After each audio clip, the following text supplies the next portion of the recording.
Bom dia, irmãos e irmãs, graça e paz do Senhor Jesus. Que bom, podemos louvar o Senhor pela manhã. Queremos contar com você aí desse lado e nós estamos aqui para celebrar o Senhor. Nós vamos orar, na sequência cantar ao Senhor também, e gostaria que você fechasse seus olhos comigo. Pai, em nome de Jesus, nós te louvamos nesta manhã pelo dom da vida, pelo teu cuidado, pelos livramentos que o Senhor tem nos dado. Podemos nos reunir aqui, ó Deus, e cantarmos louvores a Ti, celebrarmos o Deus da vida que tem nos protegido, nos sustentado, dado tudo aquilo que nós precisamos. Por isso nós te louvamos. Receba o nosso louvor, a nossa adoração, e que vem do nosso coração para Ti. É no nome de Jesus que nós oramos. Amém.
Meus irmãos e irmãs, a graça e a paz do nosso Senhor e Salvador Jesus Cristo seja sobre todos nós. Há um tempo atrás o pastor fez um sermão aqui na nossa igreja falando sobre a parábola das 10 virgens. Muitos irmãos e irmãs me questionaram sobre alguns pontos daquela parábola, desejando conhecer mais os detalhes dessa parábola. Por isso eu preparei esse estudo para que você, que está interessado em saber um pouco mais sobre a volta de Cristo e como devemos nos portar em relação à volta do Senhor Jesus Cristo, possamos aprender nessa parábola como viver no hoje, nessa expectativa da nossa esperança da vida eterna com o retorno do nosso Senhor e Salvador Jesus Cristo. Vamos orar? Ó Deus bendito, nós pedimos a Tua bênção sobre a nossa vida, pedimos que o Senhor ilumine a nossa mente, o nosso coração, para que possamos compreender a Tua palavra. Fale conosco, Senhor. Nós precisamos Te ouvir. Em Jesus Cristo, nosso Senhor, que nós oramos hoje e sempre. Amém. Então o reino dos céus será semelhante a 10 virgens que, pegando as suas lamparinas, saíram a encontrar-se com o noivo. 5 delas eram imprudentes e 5 prudentes. As imprudentes, ao pegar as suas lamparinas, não levaram óleo consigo, mas as prudentes, além das lamparinas, levaram óleo nas vasilhas. E como o noivo estava demorando, todas ficaram sonolentas e adormeceram. Mas à meia-noite ouviu-se um grito: eis o noivo, saiam ao encontro dele. Então todas aquelas virgens se levantaram e prepararam as suas lamparinas. E as imprudentes disseram às prudentes: deem a nós um pouco do óleo que vocês trouxeram, porque as nossas lamparinas estão se apagando. Mas as prudentes responderam: não, porque então vai faltar tanto para nós como para vocês. Vão aos que os vendem e comprem óleo para vocês. E saindo elas para comprar, chegou o noivo, e as que estavam preparadas entraram com ele para a festa do casamento, e fechou-se a porta. Mais tarde chegaram as virgens imprudentes, dizendo: Senhor, Senhor, abra a porta para nós. Mas o noivo respondeu: em verdade lhes digo que não as conheço. Portanto, vigiem, porque vocês não sabem nem o dia, nem a hora.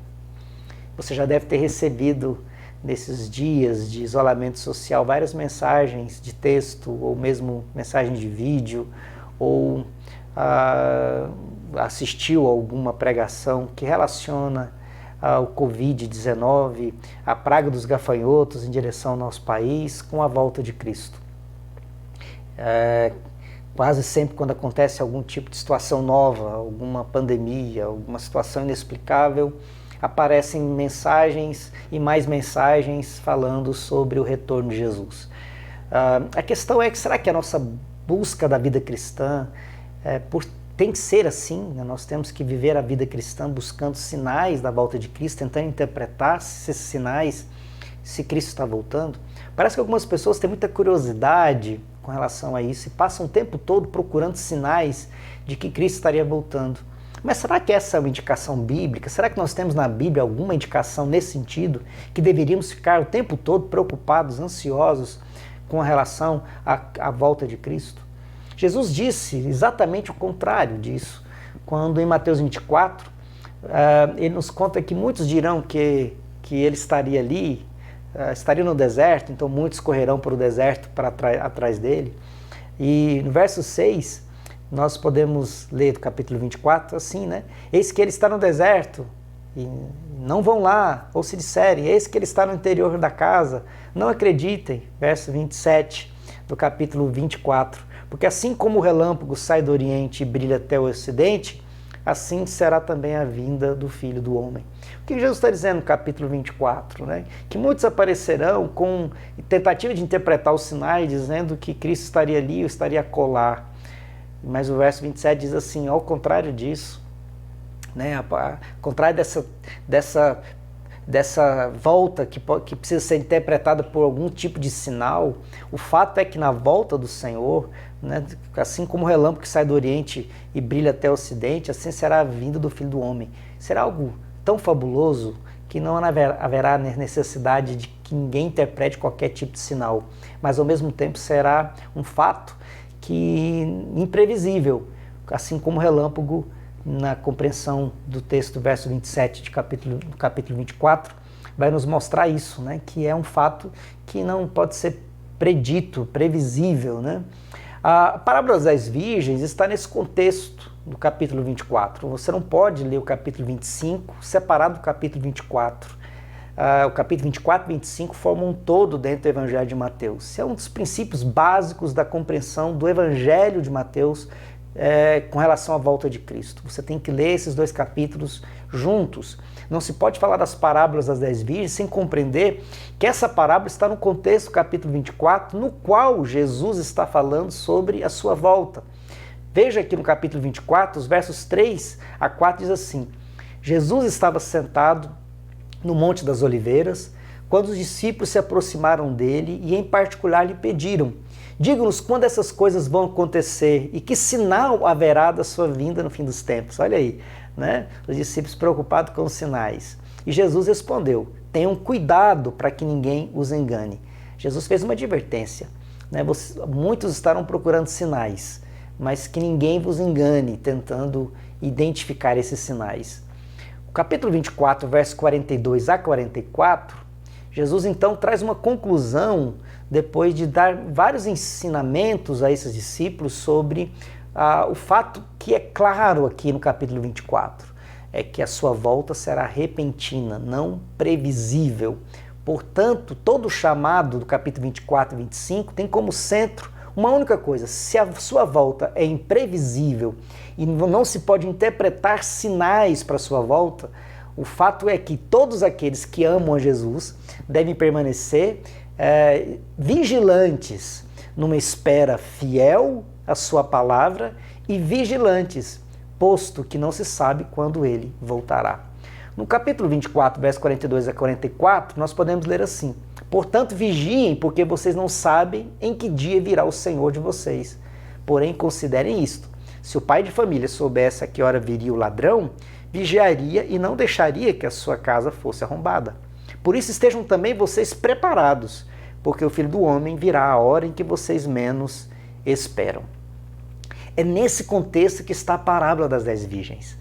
A parábola das virgens é uma das parábolas que nós temos no capítulo 24 e 25, uma das parábolas que nós temos no capítulo 24 e 25, que nos conta sobre como devemos nos portar, haja visto o fato que Jesus voltará sem nenhum aviso prévio. Como os cristãos devem se portar em relação à certeza da sua volta, mas da imprevisibilidade. Portanto, nós não sabemos quando será. Sabemos que acontecerá, mas não sabemos quando acontecerá.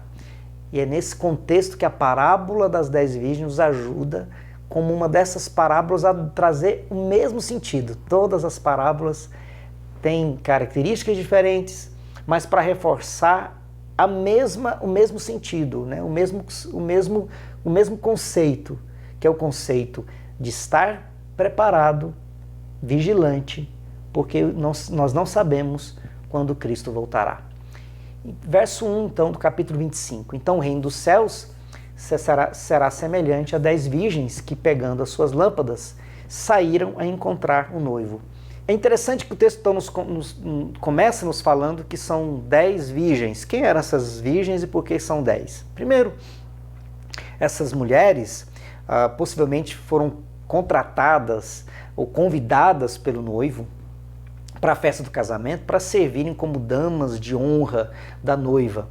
Seriam aquelas que estariam cuidando de todos os detalhes para a noiva, para a recepção da noiva, para os cuidados da noiva. Daqui a pouco nós vamos chegar lá. Mas essas 10 virgens, então, o texto não nos conta, mas pela cultura, pelos aspectos culturais do tempo de Jesus, nós podemos compreender que se trata de um grupo de mulheres que foram convidadas pelo noivo para ajudar na celebração do casamento. Veja só, o número 10 reforça o fato de que é um número perfeito, completo, como são os 10 dedos da mão, né? Como são os 10 mandamentos. Essa expressão 10 virgens, então, aponta completude, né? Elas representam um todo. Daqui a pouco nós vamos entender o que elas representam. O verso 2, o verso seguinte, diz assim: 5 delas eram imprudentes e 5 imprudentes. 5 eram imprudentes e 5 eram imprudentes. Essas virgens que deveriam encontrar-se com o noivo, elas preparam as suas lamparinas, porque a festa, num período em que toda a vida era no campo, toda a economia agropastoril, as pessoas faziam suas festas depois do pôr do sol, né? Durante o dia, muito trabalho. Então, depois do pôr do sol, você tinha as festividades. É por isso que a necessidade de ter lamparina, porque essas mulheres sairão à noite. Primeiramente, é preciso entender que numa cultura machista, uma mulher andando à noite sem estar identificada e sem estar iluminada, ela poderia ser confundida com uma pessoa, né, de uma reputação não muito ilibada. Significa que as mulheres, ao saírem na rua, elas portavam uma lamparina, geralmente colocando na direção do seu rosto, para que todos pudessem ver que era ela, para mostrar que ela não estava escondendo o seu rosto de ninguém, que ela não estava fazendo nada errado. Então essas mulheres precisam sair com uma lamparina, mesmo que tivesse uma lua maravilhosa nesse dia, elas precisavam sair com uma lamparina por uma questão cultural, para que elas pudessem ser identificadas e elas não pudessem ser confundidas com mulheres que não tinham uma boa reputação. Pois bem, elas então saem com as suas lamparinas, mas o texto nos conta que 5 delas eram imprudentes e 5 delas eram imprudentes. Essa expressão de prudentes e imprudentes, nécio e sábios, aparecem várias vezes em Mateus. Mas o texto que faz correspondência direta com esse é Mateus capítulo 7, verso 24 a 27. No final do Sermão do Monte, no capítulo 7, Jesus conta a parábola da casa que é construída sobre a areia e a casa que é construída sobre a rocha. E Jesus diz que o sábio é aquele que constrói a casa sobre a rocha e o imprudente é aquele que constrói a sua casa sobre a areia. Por quê? Aquele que constrói a casa sobre a rocha, vindo os ventos, subindo os rios, caindo sobre ele a chuva, a casa vai permanecer em pé. Ao contrário daquele que constrói a sua casa sobre a areia, porque a sua casa não resistirá ao vento, nem à chuva e nem que os rios transbordem. E Jesus então diz que aquele que ouve as suas palavras e pratica é o prudente, é o sábio, que constrói a sua casa sobre a rocha. Então Jesus nos conta que o prudente, o sábio, é aquele que ouve a sua palavra e a pratica. Então nós já sabemos aqui que prudente, em Mateus, nos aponta para aqueles que cumprem a palavra, ouvem a palavra e cumprem a palavra. Imprudente é aquele que ouve, mas não cumpre. Veja que as 5 virgens prudentes são aquelas então que estão fiéis à palavra. Elas são aquelas que estão fiéis à voz do seu Senhor. Verso 3. As imprudentes, ao pegar as suas lamparinas, não levaram óleo consigo, mas as prudentes, além das lamparinas, levaram óleo nas vasilhas. É interessante nós notarmos aqui que as imprudentes, então, são aquelas que não levaram óleo, né? E as prudentes, as que levaram óleo na vasilha, levaram óleo. Aqui o fato de levar óleo e não levar óleo aponta para estar preparado. Estar preparado por uma longa espera, por um longo período que se tem que esperar. As prudentes são aquelas que levam a lamparina, mas levam também uma reserva de azeite, porque elas sabem que pode ser que a espera seja demorada, seja longa. As imprudentes, por outro lado, não estão preocupadas, talvez ansiosas demais, ou talvez achando que podem já interpretar os sinais e sabem exatamente quando o noivo chegará. Lê do engano, né? É o que nós vamos ver aqui no verso de número 5. E como o noivo estava demorando, todas ficaram sonolentas e adormeceram. É interessante observar primeiro que o noivo demorou. Por que o noivo demorou? Isso é uma questão cultural.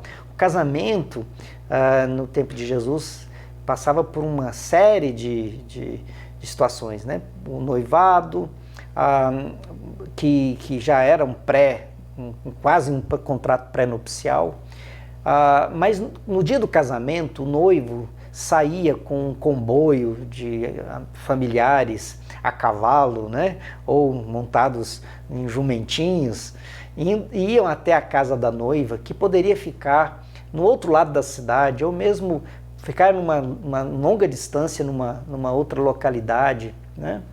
E eles iam ao encontro dessa noiva.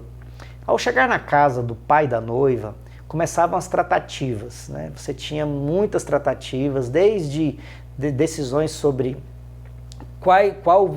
quem da família da noiva dará determinados presentes para a noiva, mas também havia a necessidade de um compromisso do noivo em garantir à família da noiva que, se caso ele morresse, ou se caso ele se divorciasse dela, a repudiasse por algum motivo, ele deveria pagar uma quantia para que ela não ficasse, voltasse para casa e continuasse dando custos à sua família. Isso é um fato interessante, né? Veja que na sociedade agropastoril, a mulher, né, a jovem dentro de casa, ela é importante, porque ela ajuda na lida né, doméstica, ela ajuda no campo, ela ajuda na plantação. Então, nesse período, retirar uma mulher de casa era necessário pagar por ela, ou dar uma garantia para a família da sua retirada. Isso vai mudar com o tempo, né? Com o passar do tempo, na sociedade especialmente burguesa, retirar a mulher de casa é retirar uma boca para alimentar. Então, nesse caso, é o pai da noiva, a família da noiva que paga o noivo para que a mulher saia de casa. Veja como as questões culturais são interessantes, né? Mas aqui no tempo de Jesus, para o homem tirar então o noivo, tirar a noiva da casa, ele tinha que dar uma garantia. E essas tratativas demoravam muito tempo, às vezes um dia inteiro. É por isso que a demora acontece. Ademais, quando ele sai da casa da noiva para volta para a casa do seu pai, para realizar o casamento, vem também a comitiva do pai da noiva. Vem um grande número de familiares acompanhando agora a comitiva que foi ao encontro da noiva. E geralmente essa comitiva não está com pressa. Ela quer passar por todas as ruas da cidade. Eles querem que todos saibam que haverá, está tendo alegria, que vai haver uma grande festa, que uma família está começando ali naquela região, especialmente naquela cidade, que às vezes eram pequenas cidades. Então, olha só, o noivo demorava. Ninguém sabia quanto tempo ia demorar as tratativas, não sabia quanto tempo esse comboio, né, que acompanhava o noivo demoraria para chegar na hora do casamento. E aqui o texto nos conta que ele vai chegar por volta da meia-noite. Olha, verso 6. Mas à meia-noite ouviu-se um grito: eis o noivo, sai ao encontro dele. E o texto nos conta que nessa demora provocou o sono, né? Que as mulheres, as 10 virgens, ficaram sonolentas. Elas dormem. Não há nenhuma condenação para esse descanso. Descansar é bênção de Deus. Deus nos fez com a capacidade e com a necessidade de dormir, de descansar. Aqui o sono não é condenado. O que é condenado no texto é não estar preparado e não dormir, né? Dormir, devemos dormir, mas não estar preparado, jamais. Verso 6, então, acontece isso, né? Que o noivo chega. Aqui nós temos a chegada do noivo, né? Mencionada, mas não temos a menção à noiva. Os estudiosos entendem que aqui é porque se quer reforçar um fato de que está se falando do noivo como referência a Jesus Cristo. Por isso que não colocou noiva, para a ideia que nós já sabemos, a noiva representa a igreja, né? Então poderia trazer algum tipo de confusão. Então é por isso que o próprio texto nos fala só do noivo, para nos trazer essa ideia de que aqui está se referindo a Jesus e os que estão esperando são, obviamente, os fiéis, né? Aqueles que o aguardam. Portanto, aqui há uma subtração, né, no texto da figura da noiva, mas ela está aqui, porque na verdade é a noiva e o noivo que estão vindo para essa festa do casamento. E o texto diz: saiam ao encontro dele. Verso 7, então todas aquelas virgens se levantaram e prepararam as suas lamparinas, né? Elas acordam, nós não sabemos o lugar que elas estão dormindo, mas elas levantam e começam a preparar as suas lamparinas, né? Colocar o pavio, né, o azeite e acender. Verso 8, e as imprudentes disseram aos prudentes: deem a nós um pouco do óleo que vocês trouxeram, porque as nossas lamparinas estão se apagando. Agora as imprudentes, as que não levaram óleo, estão angustiadas, estão desesperadas, porque afinal de contas elas precisam do óleo para acender a lamparina, para acender a sua candeia, e elas não têm, então elas pedem para as prudentes. É a angústia, né, de não ter se preparado. Verso 9, mas as prudentes responderam: não, porque então vai faltar tanto para nós como para vocês. Vão aos que o vendem e comprem óleo para vocês. E saindo elas para comprar, chegou o noivo, e as que estavam preparadas entraram com ele para a festa do casamento e fechou-se a porta. À primeira vista, quando nós olhamos para o texto, pode nos dar a impressão de que o texto está nos falando de um egoísmo, né? Afinal de contas, as prudentes têm óleo, têm o azeite de reserva, e por que elas não passam então para as imprudentes? Se nós olharmos dessa perspectiva, nós vamos cometer um grande equívoco, um grande erro de interpretação desse texto. Afinal, em toda a Bíblia, e especialmente nós cristãos, sabemos que o nosso chamado é o chamado para repartir, para compartilhar, para doar e não para acumular, né? Então essa interpretação que entende que o texto está falando de um certo egoísmo que nós podemos até ter, é completamente equivocada, até porque ser cristão e ser egoísta são duas coisas que não podem andar juntas. Não se pode ser cristão e ser egoísta. Não se pode ser cristão e olhar só para si mesmo. Não pode ser cristão e não olhar para o outro e perceber a dor, a tristeza, a fome, a necessidade do outro. Isso porque nós éramos pobres, miseráveis, nós éramos pecadores e Cristo olhou por nós, Cristo se doou por nós. É por isso que nós temos o maior exemplo, nós não precisamos de um texto bíblico maior do que a compreensão de que Deus amou o mundo de tal maneira que deu o seu Filho unigênito para todo aquele que nele crê, não pereça, mas tenha vida eterna. Porque Deus nos amou e se doou a nós em Cristo. Nós também nos doamos aos outros. Nós também nos entregamos para que nossa vida seja pão para quem tem fome, seja água para quem tem sede, seja vida para quem precisa de vida. É por isso que o texto não está falando de egoísmo. O óleo aqui representa a fé. Calvino vai nos mostrar, quando comenta esse texto, que o óleo representa a fé exatamente para nos tirar qualquer ideia de que aqui as mulheres 5 entram no banquete por algum mérito, alguma coisa boa que elas fizeram. Não, elas entram porque tem o óleo certo, né? Tem um óleo que representa a fé em Cristo. Elas entram no banquete, elas participam da festa, que é o banquete da volta de Jesus, porque elas têm fé em Jesus, porque elas têm fé no Senhor Jesus Cristo, o único e suficiente Salvador. Então nós já começamos a compreender que dessas 10 mulheres, 5 são prudentes porque têm fé em Jesus, ouvem as suas palavras e pratica. E quem são essas outras 5, portanto? As que são imprudentes.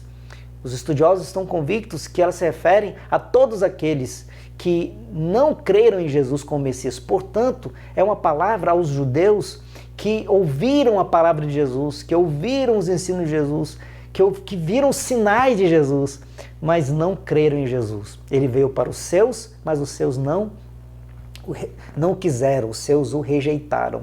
É por isso que nós já sabemos aqui que essa totalidade, os 10, representam então o todo daqueles em que alguns crerão em Cristo, creem em Cristo, depositam a fé em Cristo, e outros negam a Cristo, não colocam a sua esperança em Cristo, não amam a Cristo, não ouvem a sua palavra, não são fiéis à sua palavra. Portanto, eles são indolentes, eles não esperam, eles domam o sono do descaso, mas ao contrário, as prudentes, porque confiam, porque creem, porque sabem que Jesus voltará, são prudentes porque vigiam, porque esperam, não com ansiedade, são capazes de dormir, de descansar, mas estão preparadas. Olha que coisa maravilhosa. É por isso que o texto nos conta que as mulheres, quando voltaram da compra do azeite, encontraram a porta fechada. Verso 11, mais tarde chegaram as virgens imprudentes, dizendo: Senhor, Senhor, abra a porta para nós. É interessante que essa expressão Senhor, Senhor é utilizada também em Mateus para se referir àqueles que chamam por Jesus, mas Jesus vai dizer: eu não vos conheço. Senhor, Senhor, fizemos milagres. Senhor, Senhor, fizemos isso, fizemos aquilo. E Jesus diz: eu não vos conheço.